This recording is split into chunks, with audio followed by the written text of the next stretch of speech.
Alors bonjour à tous et à toutes, premièrement de l'Assemblée chrétienne de Vimonteuil, située sur l'île Jésus.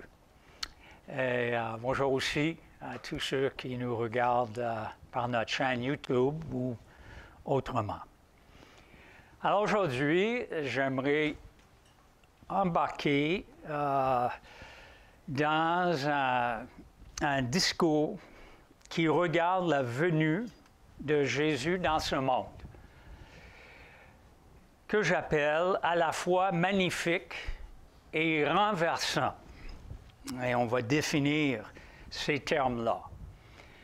Mais on avait chanté aujourd'hui que le Seigneur Jésus, le Fils de Dieu, vient de l'éternité, symbolisé par cette photo de la Voie lactée, qui est une partie infinitésimale, exact, de l'univers. Même s'il y a tellement de milliards d'étoiles qui se trouvent dans la Voie lactée. Et ce Dieu, ce Fils de Dieu, est venu sur cette terre dans un petit pays, d'ailleurs, un des pays les plus petits. C'est presque pas visible sur cette photo. Le pays d'Israël, le peuple de Dieu, leur pays. Et c'est vraiment incroyable de penser que le Fils de Dieu échange sa vie au ciel contre la vie dans un monde déchu. Franchement, c'est un abaissement magnifique et sans pareil. Et chaque saison de Noël, je prends le temps de penser à cette réalité. Le grand Dieu qui s'abaisse, et comme dit le chant, qui s'abaisse devant ses sujets. La parole Jésus, selon Jean 1,14, est devenu un être humain. Et il a habité parmi nous, et nous avons vu sa gloire. Franchement, c'est incompréhensible.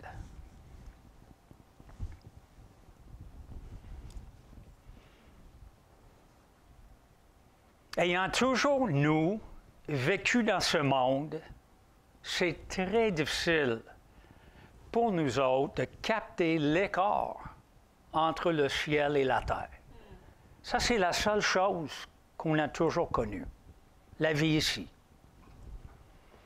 Mais disons que Jésus échange la louange constante au ciel contre les cris haineux sur la terre. À l'époque de sa venue, l'Empire romain est en pleine expansion. Et je vous assure que ce n'était pas une expansion friendly, amicale. Il faisait cela comment? Par la guerre, par la violence, par le viol, en tuant des milliers de personnes. Un peu comme ce qui se passe présentement avec la Russie et l'Ukraine, avançant par la violence. Jésus échange la face à face avec son Père contre une intimité, oui, mais beaucoup plus à distance quand il est sur la terre. Il n'est plus face à face.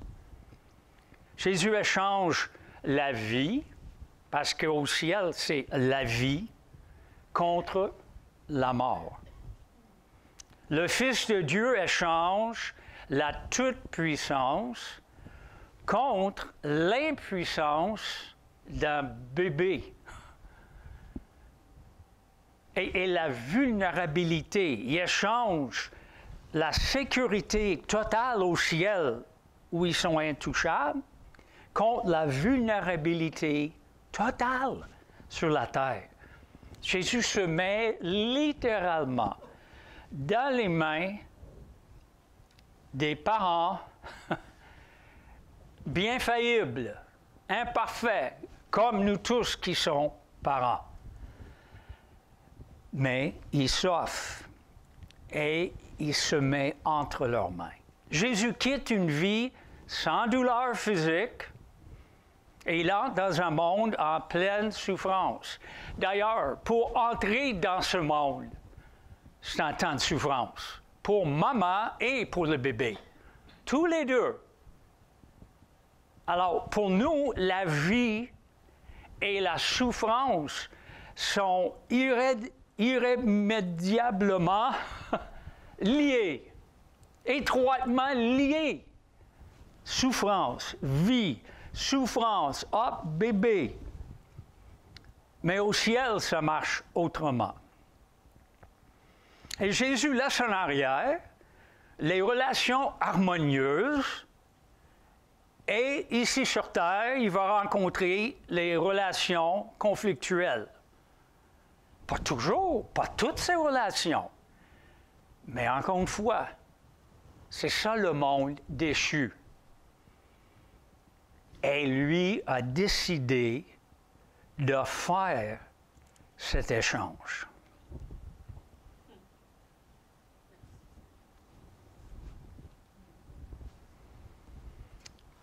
À mon avis, sur le plan divin, par l'incarnation de Jésus, le Dieu trinitaire proclame haut et fort la magnificence de son humilité.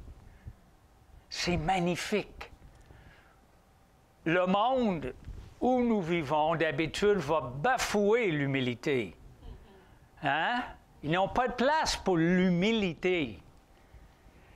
Mais cet abaissement total nous convainc que Jésus ne vit pas dans une tour d'ivoire, éloigné, distancé de nos vies, faisant fi de nos souffrances. Au contraire, Jésus choisit le chemin des humiliés.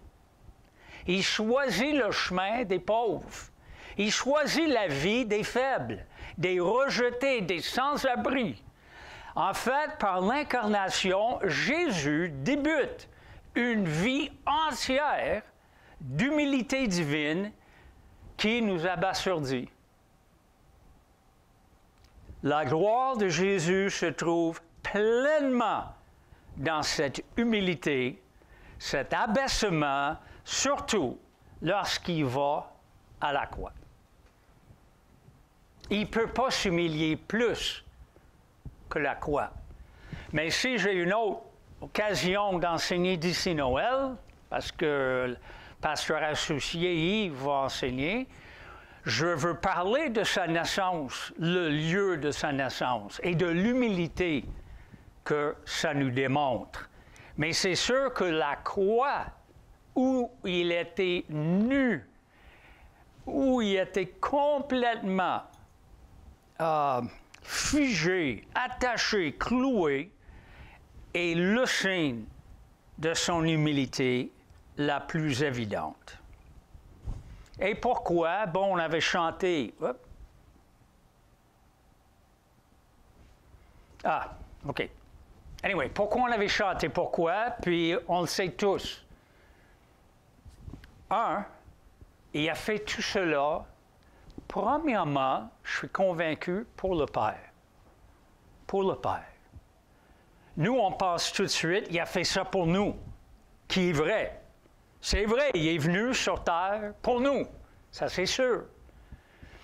Mais le Père, à la base, c'est le Père qui voulait rétablir la race humaine dans une intimité avec lui-même. Et Jésus s'est offert comme le moyen, comme le pont, comme vraiment la personne pour ramener, pour bannir le péché et la mort et ramener les gens à Dieu. Évidemment, ceux qui voulaient retourner à Dieu. Et la deuxième raison, oui, il nous aime. Il nous aime et il veut nous donner cette possibilité de reconnecter avec le Dieu trinitaire. Mais dans toute cette beauté d'humilité,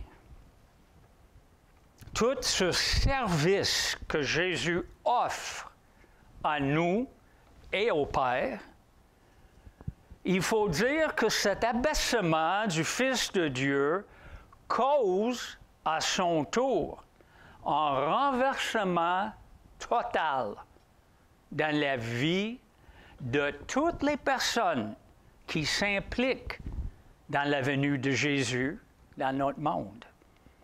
Ça commence surtout avec la Vierge Marie. Alors oui, sa venue est magnifique, son humilité est magnifique, son service est magnifique. Mais nous devons prendre conscience du sérieux et prendre conscience combien se lier à la vie de Jésus va nous renverser, va nous bouleverser. Il ne faut pas se leurrer que se lier à Jésus et essayer de l'accoucher dans ce monde, ça va être vraiment un chemin facile et toujours merveilleux. Il faut juste commencer avec Marie. Alors, Luc, le 6e mois, Dieu envoie l'ange Gabriel dans une ville de Galilée, Nazareth, chez une jeune fille fiancée à un homme appelé Joseph. Joseph est un descendant du roi David, et le nom de la jeune fille est Marie. L'ange entre chez elle et lui dit, « Réjouis-toi, le Seigneur t'a accordé une grande faveur, il est avec toi. » Bien, Marie est troublée par ces mots. Elle se demande ce que peut signifier cette salutation. Et l'ange lui dit, « N'aie pas peur, Marie, car tu es accordée la faveur de Dieu. Et bientôt, tu seras enceinte, puis tu mettras au monde un fils que tu nommeras Jésus. Il sera grand. On l'appellera le Fils du Dieu très haut. Le Seigneur Dieu fera de lui un roi, comme le fut David, son ancêtre, et il régnera pour toujours sur le peuple d'Israël. Son règne n'aura point de fin. » Mais, comment cela serait-il possible, puisque je suis vierge? Et l'ange lui répond, « Le Saint-Esprit viendra sur toi. Puissance de Dieu très haute te couvrira comme d'une ombre.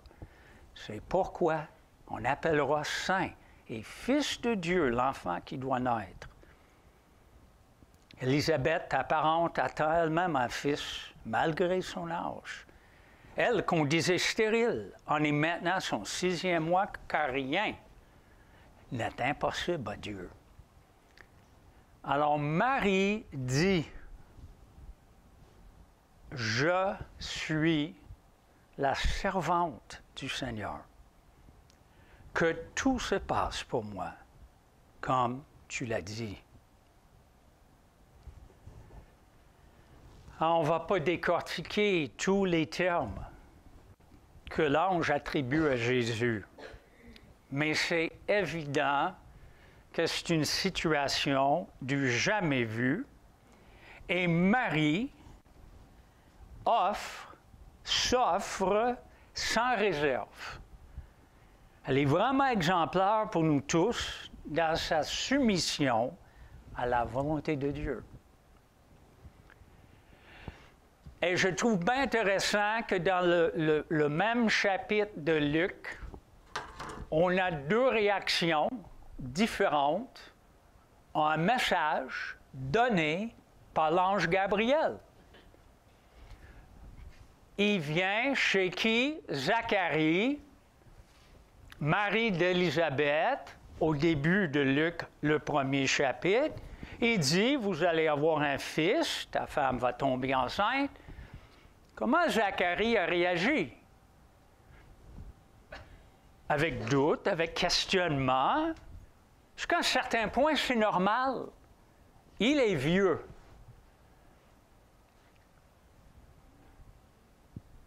Dans une vie, on voit tellement de requêtes non répondues, ou bien où Dieu nous dit non. Tu as demandé ça? Non. Zacharie a prié toute sa vie. Élisabeth a prié toute sa vie pour avoir un enfant. À cette époque-là, c'était une honte incroyable pour une femme de ne pas avoir d'enfant, pour un couple ne pas avoir d'enfant. Alors moi, je suis convaincu, ils ont prié toute leur vie. Rien, pas de changement. Alors lorsque l'ange Gabriel arrive, après que, enfin, ce couple-là a complètement perdu espoir, probablement post-ménopause d'Élisabeth, l'ange arrive, vous allez avoir un enfant. Ils ne sont pas mindés à penser, mais oui, évident, même si c'est un ange. Alors, je ne veux pas justifier ou rationaliser, mais dans le fond, il ne faut pas être peut-être trop dur, même si l'ange a dit à Zacharie, OK, tu vas souffrir, tu vas subir, excuse-moi, des conséquences de ton manque de foi. Marie, par contre, accepte sans réserve. Je ne sais pas, moi j'ai les tendances à nuancer. Marie a quoi? 15 ans, 16 ans? Marie connaît très peu de la vie. Marie n'a pas une vie de prière non répondue, comme Zacharie. Alors, quand elle rencontre l'ange, oui. Marie non plus n'envisage pas les répercussions de lier sa vie à la naissance et à la vie de Jésus-Christ. Elle est jeune. Combien étiez-vous? Combien de personnes ont accepté le Seigneur assez jeune? Combien? Levez-vous les mains. Okay. Assez jeune, c'est quoi? Assez jeune, 15 ans, 20 ans. Ah, c'est ça. Est-ce qu'on est tout feu, tout flamme? Est-ce qu'on est prêt à tout faire? Est-ce qu'on dit oui à tout? Oui. On est jeune, on est naïf, on est innocent. C'est pas nécessairement négatif, mais c'est la réalité. Alors moi, excuse, mais je vois un côté chez Marie qui est probablement un peu naïve, innocente. Mais gloire à Dieu, elle dit oui, prends ma vie, je m'offre à toi. C'est ça la réponse qui est quand même exemplaire. C'est vraiment exemplaire. Ce serait encore plus impressionnant, une personne qui a déjà vécu tellement de déceptions dans sa vie, mais qui dit encore Dieu, je suis avec toi. Encore j'embarque avec toi. Ça, c'est les gens ici. La moitié de nous autres, on a 30, 40 ans de vie chrétienne. Est-ce qu'on dit sans réserve, oui, Seigneur? Ou est-ce qu'on a, je ne sais pas, là. Je me suis cassé le gueule tellement de fois. J'ai pensé avoir entendu, ben, ça tombait à l'eau. Gros challenge. Mais Marie, son attitude est belle. Mais plus le temps avance, plus elle va comprendre que lier sa vie à Jésus l'incarné est tout à fait renversant. Et est-ce qu'elle comprend l'envergure de cette décision? Elle a dit oui. Elle met en question son mariage avec Joseph. Tout de suite. Quand lui découvre être enceinte, ce qu'il va penser, ouais, c'est Dieu, ça vient de Dieu, ouais. Hey, le gars n'est pas crétin, là. Elle met tout. Elle joue le tout pour le tout. Et je ne suis pas comme je t'ai dit, convaincue que sur le coup, sur le moment, qu'elle a vu tout cela. Mais son mariage avec Joseph, on voit la lutte qu'il a dans Matthieu, le premier chapitre. Il pense à se débarrasser gentiment de Marie. Fait pas parce que Dieu lui parle. Elle risque sa réputation de femme pure, pieuse. C'est évident. Sa relation avec ses parents, ses frères et sœurs, si elle en avait, je ne sais pas, sa parenté, toute sa réputation, elle mettait ça en jeu. Le village, tout le monde allait savoir que Marie est enceinte, alors il faut trouver une raison, là. Comment? Il semble que certains disaient que c'était un soldat romain. D'autres pensaient que Joseph et Marie ont brisé les règlements. Anyway, toutes sortes d'histoires parce qu'il faut expliquer la grossesse. Et peut-être, même si c'était rare à l'époque, ça a été quand même dans la loi de l'Ancien Testament. Elle mettait en jeu sa vie physique. La personne adultère peut être lapidée. Alors, ce que moi je retire de la vie de Marie, c'est très risqué lier sa vie à cette grande mission que Dieu accomplit par son Fils Jésus. C'est risqué. Ça coûte quelque chose. Mais dans le fond, ça coûte notre vie. Ça coûte tout ce qu'on est.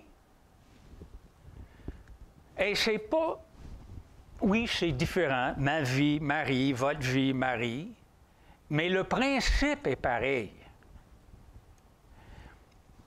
Et comme application, j'aimerais, en prenant le repas aujourd'hui, en premier lieu, j'aimerais que nous louons Jésus pour la magnificence de son amour et de son humilité en délaissant le ciel pour venir chez nous.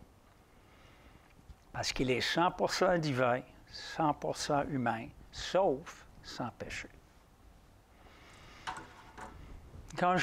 On va prendre du temps pour penser à ça.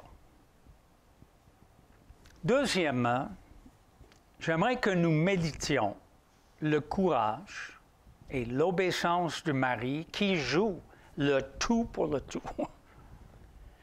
Dans un sens figuratif, Jésus veut être accouché par nous tous. Il veut être manifesté par notre vie, comme il est manifesté par la vie de Marie. Alors, la saison de Noël, c'est pas juste une saison de regarder sa venue, son incarnation, sa mission dans notre monde. C'est aussi un temps de nous regarder. Chaque chrétien, chaque chrétienne, on se regarde, on dit « Wow! Suis-je en train, moi, de payer le prix nécessaire pour emmener Jésus dans mon monde, pour accoucher sa présence autour de moi? Ou est-ce que je suis un chrétien retiré, un chrétien peut-être trop effacé, un chrétien pas vraiment impliqué dans cet appel et mission? Un chrétien un petit peu peut-être sur le banc, qui est chrétien, qui observe, mais... Alors, c'est ça ce qu'on va faire. Alors, nous allons prendre le repas ensemble. Merci pour votre écoute.